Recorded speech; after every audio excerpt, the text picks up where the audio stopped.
Hi wings to fly நட்புகளே, இன்றைக்கி நம்ம share பண்ணிக்க போகிற விஷயம் என்னென்னா லவ் த டிஃப்ரென்சஸ்.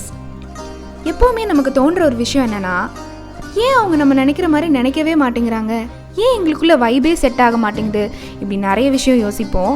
இப்படி ஒரு தாட் வரப்போ உங்கள் வீட்டு கார்டனுக்கோ இல்லை ஏதாச்சும் ஒரு பார்க்குக்கோ போய் அங்கே இருக்கிற எல்லா விஷயத்தையும் கவனிங்க. அங்கே இருக்கிற ஒவ்வொரு மரமும் ஒவ்வொரு பூவும் ஒவ்வொரு இலையும் எவ்வளோ வித்தியாசமானதுன்னு பாருங்கள். இது எல்லாமே ஒரே மாதிரி இருந்துட்டா நம்ம இதெல்லாம் ரசிக்கவே மாட்டோம் இல்லையா?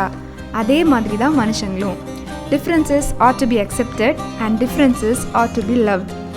நம்ம கையில் இருக்க 5 விரலும் ஒரே மாதிரி இருந்துட்டா நம்மளால் ஒன்றுமே செய்ய முடியாது. Differences of opinion, differences of interest இருந்தால் தான் ஒரு ரிலேஷன்ஷிப் நிறைய தூரம் ட்ராவல் பண்ண முடியும், நிறையவே கற்றுக்க முடியும். இந்த உலகமே யாரோ ஒருத்தரோட ஒப்பீனியனை தான் ஃபேக்டாக நம்பிக்கிட்டு இருக்குது. அதை எல்லாரும் அக்செப்ட் பண்ணுறப்போ அதை நம்ம எல்லாரும் படிக்கிறோம். அதை நம்ம அக்செப்ட் பண்ணலைன்னா புதிய தியரிஸும் புதிய ஒப்பீனியன்ஸஸும் வளருது. So everything is good, everything is healthy. Have good vibes to yourself and others. எப்போவுமே ஹாப்பியாக சந்தோஷமாக இருங்க. டாடா பாய்.